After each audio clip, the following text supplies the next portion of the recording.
세상의 변화를 알아가는 즐거움, 투자로 인생을 바꾸는 사람들, YG클럽.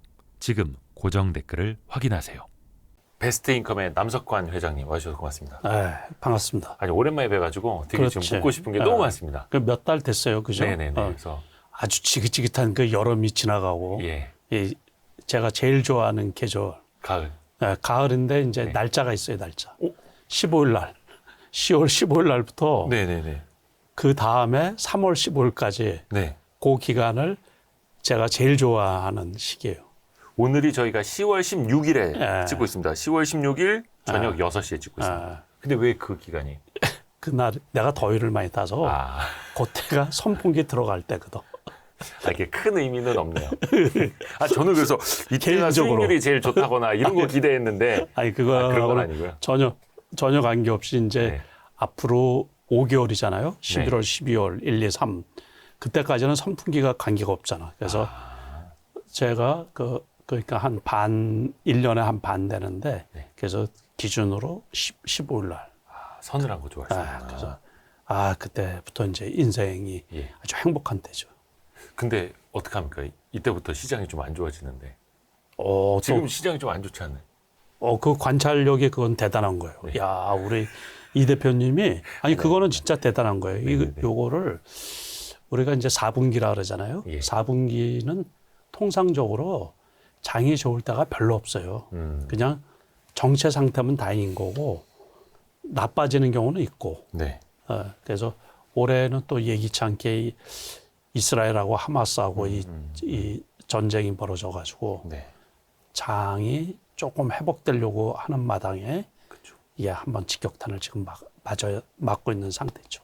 사실 제가 그 남석환 회장님을 섭외할 때만 하더라도 좀 나와주십시오 하고 약속을 잡을 때까지만 하더라도 이쪽 하마스 이슈는 없었는데 없었죠. 그 사이에 터져버려가지고 근데 이게 그거 아니었었더라도 뭐 2,600에서 2,400까지 큰 조정을 받은 후였는데 그렇죠. 조금 반등을 하려다가 어제 이스라엘 이슈가 오늘 터지면서 그렇죠. 금요일 날 오늘 이제 되돌림이 이렇게 온 거죠. 지난주 이틀 급등을 했었잖아요. 네. 50포인트, 20 몇 포인트, 30포인트 이렇게 해서 급반등했다가. 80포인트가 올라갔어요. 예. 그러니까 2,400 초반까지 왔다가 2,470, 80까지 왔는데 오늘 이제 2,020포인트 떨어지고 22포인트 떨어지고 오늘 20포인트 정도 떨어지고 그래도 오늘 30포인트, 32포인트까지 떨어지다가 코스피 기준으로 해가지고 끝에 이제 한 10포인트 올렸죠. 그러고서 20포인트가량 19.9포인트 이제 떨어졌는데. 그걸 좀 어떻게 질줄 외우고 계세요? 이야, 제가 머리가 그 좋은 편은 아니거든요. 근데 이게 주식에 특화되어 있는 머리. 그래가지고 그거는 이렇게 한 번씩 보면은 안 잊어먹어요. 그래서 주식 가격하고. 그러니까 종목 코드 옛날에 있었잖아요. 네네네. 제가 코드는 또 못 외워요. 그런데 주식 가격은 있잖아요. 그냥 한번 쑥 훑어보면은 그게 다 기억이 나는 거야. 그래서 주식에 특화된 두뇌. 주식에 특화된 이 머리구나. 제가 보통 우리 이 대표님처럼 뭐 머리가 좋은 머리는 아니고. 저는 머리가 나쁩니다. 그런데 이 주식에 특화된 머리 좋죠. 그거. 시장 대응은 좀 뒷부분에 조금 더 제가 디테일하게 한번 여쭤보겠고요. 제가 알기로는 회장님 얼마 전에 해외여행 다녀오셨다. 그렇죠. 좀 길게 다녀오시지 않아요? 보통 일주일? 그렇죠. 일주일 넘게 보통 한 열흘 정도씩. 전에는 뭐 한 20일씩도 가고 한 달도 가고 그런 경우도 있는데. 그러면 한 열흘 가까이 해외여행 가실 때 주식은 어떻게 하세요? 해외에 나가서 이렇게 모바일로 하세요? 아니면 좀 비우고 가세요? 보통은 전에는 이제 가서 할 때도 있고 그랬거든요. 네. 심심하니까. 이게 시차가 있잖아요. 시차. 네네네. 그래서 잠도 안 오고 그러면 심심하다고. 그러면 네네네. 거기 TV도 그 시간에 또 안 하고 새벽 같은데 네. 우리나라처럼 시차가 있으니까 네. 우리나라는 장에 또 열심히 열리잖아요. 네. 그러면 뭐 시차 적응할 때까지 또 주식하는 재미도 있거든요. 조금은 하지 조금은. 그런데 보통은 신경 쓰기 싫어서 단기 매매나 변동성이 우려되는 종목은 그냥 보통은 매도를 하고 그거는 이제 비워버리고 오래 갖고 갈 거 있죠. 그런 거는 뭐 그냥 관계없이 그냥 갖고 가고 그렇게 하죠. 그러니까 남석환 회장님이 진짜 존경스러운 거는 이 실전 투자 바닥에서 오랫동안 수익을 꾸준히 내시는 것도 그렇습니다만 그러니까 장기와 단기를 다 구분해서 관리하시는 거. 아, 그렇죠. 이게 딴 사람들 막 심적으로도 동요될 때 네. 장기 투자하려고 했던 거 막 팔아갖고 이거 사기도 막 혼재가 돼버리잖아요. 근데 그건 또 철저하시니까요. 그렇죠. 그거는 이제 계좌를 명확하게 구분을 해가지고 네. 오래 갖고 갈 종목은 오래 갖고 가고 이제 단기 매매하는 거는 꼭 그 원칙을 지키는 거죠. 수익이 나면 그 인출하는 것도 요즘도 그래요. 그 단기 매매하는 쪽은 수익이 나면 인출을 해요. 계속. 네. 그래서 그리고 장기 투자하는 건 쭉 갖고 가고. 가져가시고. 네. 그래서 어떤 분들은 그럴 수도 있죠. 그러니까 재계좌 담당하는 그 직원들이라든가 예. 증권사 직원이나 이런 분들은 저분은 도대체 돈을 안 쓰는 것 같아요. 그러니까 돈을 빼는 일이 없으니까. 그런 그게 경우는 저는- 이제 중장기 갖고 하는 계좌들. 아, 그런 경우는 뭐 몇 년에 돈 뺄 일이 거의 없다 보니까는. 한두 가지 계좌만 보고 판단을 하면 안 되겠네요. 그렇죠. 최근에 그러면 그 시장 급락한 이후에 어떻게 네. 대응하고 계시는지 좀 여쭤볼게요. 회장님 같은 경우는 지금 어떻게 대응하고 계세요? 조금 애매하죠. 그러니까는 4분기가 올해를 이제 마무리하잖아요. 네. 그래서 벌써 큰 장이 없을 거로 보거든요. 음, 그럴 때는 이제 대부분 그 비워두는 쪽이 많고, 네. 그리고서 내년 초에 이제 올 말이나 내년 초에 새로 포트폴리오를 짜가지고 네. 진입을 하는 거고, 올해 큰 시세 내는 거는 벌써 끝이 난 거죠, 이제. 그러니까 결국에 그 말은 단기 매매용만 하는 거죠, 지금. 단기 매매용만 지금 트레이딩 개념으로 해요. 그러니까 보통 항상 네. 연말에 네. 포트폴리오 한번 이렇게 비우시고 또 하지. 새로 세팅하시잖아요, 네. 연초에. 네. 그걸 그런데 좀 이제 준비하시고. 그것도 중요한데 예. 그 기준을 정해놓으면 안 돼요. 돈이 벌리잖아요. 예. 수익이 많이 나면 아무 때나 또 정리를 하는 거야. 또. 그 장의 네. 분위기에 따라서. 그러니까 장 분위기에 따라서 올 가을 겨울에 3분기 4분기에 큰 장이 없을 거라고 벌써 판단이 되잖아요. 그럼 그쪽은 벌써 다 준비가 된 거예요. 다 정리가 되고. 그리고 개별 종목 하는 계좌들은 계속 트레이딩을 하는 거지 이제. 오늘 같은 경우도 금요일 날 같은 경우 샀던 게 오늘 급등한 종목들 있잖아요. 그 석유 관련 주식이나 뭐 이런 거. 역시. 그런 것들은 뭐 거의 대박 수준이지 대박. 역시요. 그거는 무림의 초고수셔가지고. 그러니까 그런 거는 이제 단기 투자하는 쪽에 그런 거는 하는 거지 이제. 그 금요일 날 오후에 그 하마스 그 이스라엘에서 이제 철수하라고 가자 지구에 예. 있는 그 팔레스타인들 다 철수하라고 했잖아요. 일종의 최후 통첩 같은 최후 거였죠. 통첩을. 예. 그 영향으로 인해 가지고 밤 사이에 미국장에서 원유 가격이 5% 급등을 했잖아요. 네네. 그러니까 결국에 이제 그런 거를 좀 생각을 하는 거지 이제. 야, 근데 그게 변동성이 굉장히 크잖아요. 굉장히 크죠. 오늘 장중에도 그게 제가 다 확인은 못했는데 무슨 뭐 휴전이 있네.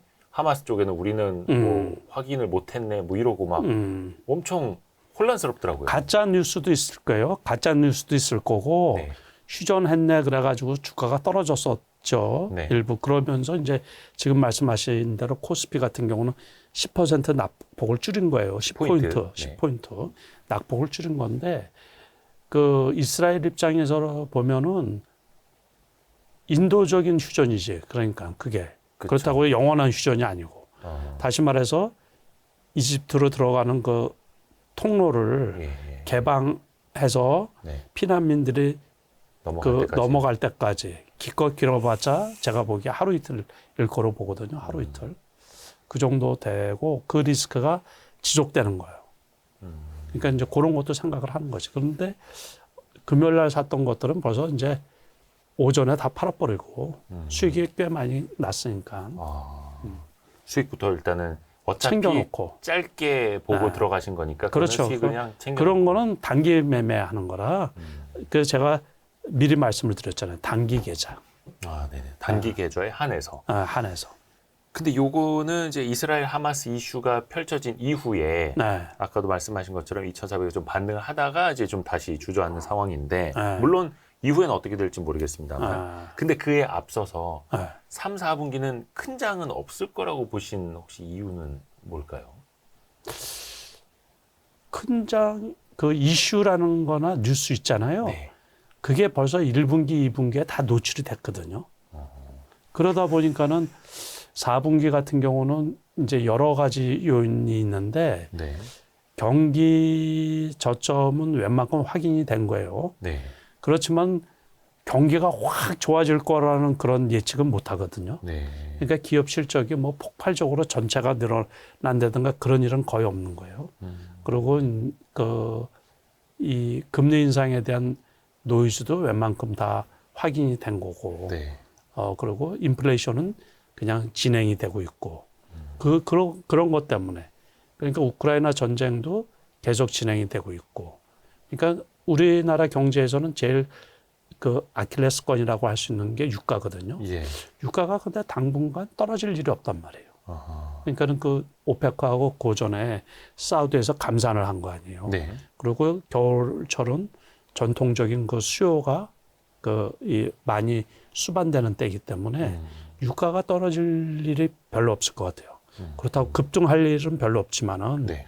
원래는 이번 전쟁 전에는 그 재고도 충분하고 그래가지고 그래서 이제 그 계절적 수요 때문에 그러면 우리나라는 유가가 모든 물가의 이 바로미터 역할을 네. 하거든요. 그렇죠. 그러니까 유가가 안정이 되고 이게 하락을 해야지 공산품이나 소비재 물품이나 전부 다 안정이 되는데 그 수입 물가에서 차지하는 비중이 원체 크다 보니까는 네. 요즘에 그 전부 다 물가가 그냥 올라가잖아요. 네. 떨어질 요인은 없고 그러다 보면 기업 실적도 역시 둔화될 거고 그러니까 큰 장이 없을 거란 말이에요. 아. 이제 미국 장도 마찬가지고 크게 떨어지지는 않는데 떨어졌긴 떨어졌죠. 나스닥 같은 경우는 14,300포인트 고점에서 한 1,000포인트가량 조정을 받은 거란 말이에요. 네. 네. 이게 나스닥 종합지수 기준으로 해서. 그러다 보니까는 정고점을 뚫고 올라갈 것 같아요. 어떤 정보쯤이요? 3,300이요? 아니면 아니, 나스닥. 글쎄요. 제가 뭐 크리스피 코스닥도 잘 모르는데. 아니, 나스닥까지, 네. 그러니까 보편적으로 생각하면 네. 막 경기가 좋아서 지수가 막 올라갈 것 같아요. 그거는 아닌 것 아니죠. 같아요. 네. 그럼 똑같은 거예요, 그게.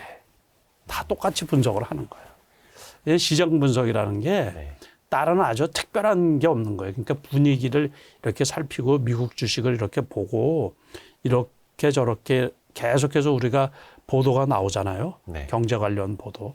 이런 거를 계속해서 읽고 이렇게 하다 보면 올 4분기에 뭐 주가가 신고점을 치고서 올라갈 일이 거의 없을 거로 보거든요.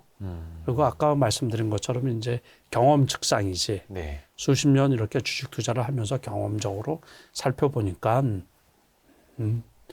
이제 올라갈 주식들은 또 다 올라갔고 네. 올해 몇 배씩 올라간 것들 있잖아요. 많죠. 300%에서 500% 이상 올라간 종목들 꽤 있잖아요. 많죠. 그러니까 그런 종목들이 재료가 다 노출이 됐단 말이에요. 네. 그러니까 어떤 새로운 종목이 간혹 그럴 수도 있어요. 간혹. 그런데 분위기상 그렇지는 않다. 그렇게 보는 거죠. 전체적으로. 그래서 전체적인 그 흐름을 읽으시는 거고요. 그러면 그걸 좀 여쭤봐야겠네. 그러면 올해 정말 몇 배 올랐던 것 같아요. 연초부터. 뭐 로봇, AI, 네. 2차 전지, 엔터, 네. 일부 헬스케어 많지 않았습니까? 근데 이들이 좀 이제 쉬고 있죠. 특히 이제 3분기 후반 들어와서부터. 그럼 이게 추세가 끝난 건지 좀 쉬었다 다시 갈지 이게 원체 뭐 경제 상황이나 전반적인 시장과 또 별개의 문제지. 가잖아요. 별개의 문제인데 섹터는 같은 섹터에서 네. 종목은 달리해서 나올 수 있죠. 아니 같은 섹터 내에서도요. 종목을 달리해서 나올 수 있죠. 그래요? 그러니까 그거는 이제 뭐냐면 어떤 섹터에서 어떤 종목들이 그렇게 몇 배 또는 이제 심지어 10배 가까이 올라간 종목들이 있잖아요. 네. 과거에도 계속 그런 종목이 있었다고요. 늘 나왔죠. 늘 어느 나왔죠. 시대에든. 그런데 그 종목이 다시 그렇게 가는 경우는 드물어요. 그 종목이 그 많이 올라간 상태에서 그 종목이 다시 그렇게 가는 경우는 드물어요. 다른 종목이 바뀌어서 다른 같은 섹터라도 네. 그러니까 그걸 어떻게 생각을 하시면 되냐면 2차 전지가 처음 나온 게 되게 오래됐어요. 되게. 네. 지금 한 7년 전? 그쵸, 최소한 그쵸. 6, 7년 전인 거로 알고 맞습니다. 있거든요. 맞습니다. 그때 올라간 주식들은 올해 전혀 안 올라갔어요. 같은 섹터인데. 네. 로봇도 재작년 이맘때 12월 달에도 로봇이 한번 깜짝하고서 올라갔었거든요. 네네네. 그리고 작년 11월, 12월 달에도 또 12월 달에도 조금 올라갔었고. 네. 그런데 올해는 또 다른 종목들이 이렇게 올라온 거지. 아, 예? 그래서 그 같은 로봇이더라도 요번에는 챗GPT로 인해 가지고 연초부터 챗GPT 관련 주식이 그랬죠. 이렇게 올라갔던 거죠. 네. 그러다가 한참 조정을 받다가 이제 AI 네. 로봇이나 뭐 AI나 비슷비슷한 건데 요번에는 뭐 조금 이름을 달리해 가지고 생성형 AI 네. 뭐 이래 가지고서 그런 식으로. 그러니까는 같은 반도체 칩인데 거기에 이름을 달리해서 엔비디아 영향을 받아 가지고 올해 같은 경우는 한미 반도체 같은 게 제일 많이 올랐단 말이에요. 그렇죠. 이수 페타시스나 네. 그런 식으로 이제 같은 섹터인데 종목을 달리해서 내년에도 올라갈 수 있지 않나 그렇게 보는 거예요. 아하. 제가 분석하기에 같은 섹터 내에서 다른 종목으로. 예, 다른 수혜를 받는 그러니까는 요번에 미국의 그 칩 관련 주식 중에서도 마이크로 테크놀로지하고 그 엔비디아하고 확연히 틀리거든요. 엔비디아는 뭐 아시다시피 그 이 AI 관련해 가지고서 또 칩이 많이 쓰이고 그렇죠. 미국에서 그러면서 대장주. 최고로 네. 대장주예요. 네. 마이크론 테크놀로지는 단지 D램, 네네네. D램 만드는 유일한 미국 회사들 중에서 유일한 회사거든요. 그렇죠. 그러다 보니까 그거는 재작년 고점이 94불인가 그랬는데 지금 70불 왔다 갔다 하거든요. 네. 요번에 또 실적이 나쁘다 그래서 65불까지 떨어졌다가 70불 다시 이제 갱신이 회복하고 막 그런 상태예요. 네. 그래서 이제 그 미국의 엔비디아의 가장 큰 비슷한 구조를 갖고 있는 이제 그 이스페타시스하고 한미 반도체가 제일 많이 급등을 했던 거죠. 한미 반도체 같은 경우는 지금도 5만 7천 원 정도 하고 있으니까 네. 그 주식은 올해 5월 중순 때만 해도 2만 원이 채 안 되고 네네. 그랬거든요. 네. 그런데 되게 많이 올라갔죠. 아직 뭐 꺾였다고 보기도 좀 뭐한가요? 그럴 수도 있죠. 조금 더 올라갈 수도 있죠. 이번에도 5만 2천 원까지 또 떨어졌다가 네. 단기간에 또 이제 지수가 회복되면서 한 5천 원 오른 상태예요. 그러니까. 근데 이 섹터 내에서 종목을 달리하면서 나타날 수 있다라는 건 예. 다른 것도 어떻게 좀 가능성을 열어놓고 봐야 한다라는 말씀일까요? 왜냐하면 또 그럼요. 그게 당연하죠. 미래가 되면 또 그때 어떤 내러티브가 나올지 또 모르는 거잖아요. 그렇죠. 그런데 이제 당분간 트렌드 자체가 네. 그 로봇은 계속 쓰임새가 확장되는 거죠, 지금. 자영업 하시는 분들이 사람을 묶어요, 일손. 그러니까 인력으로 할 수 있는 거를 그 노동력을 대체하는 역할을 많이 하는 거죠. 네. 뭐 생성형 AI 같은 경우는 조금 다른 문제지만은 그거는 기존에 있던 그 콘텐츠를 기반으로 해가지고 새로운 콘텐츠를 제작하는 게 이제 생성형 네. AI고 그거하고는 조금 다른데 로봇 자체는 이제 그 노동력을 대체하는 역할을 많이 하는 거죠. 그러니까는 일상생활에 그러니까 점차적으로 더 확산될 소지가 상당히 많이 있다 이렇게 보는 거죠 지금. 그 흐름이 살아있는 한 에, 그 안에서 다른 종목으로 또 나타날 수도 있다. 그러게. 그게 미리 참 보이면 좋겠습니다. 그거를 볼 수는 없죠. 네. 그거는 볼 수는 없고 우리가 예상을 하고 있잖아요. 네. 그럼 다른 쪽에서 나와요, 꼭. 두더지 게임처럼. 그렇죠, 그렇죠. 네네네. 그 표현을 아주 잘하죠. 아,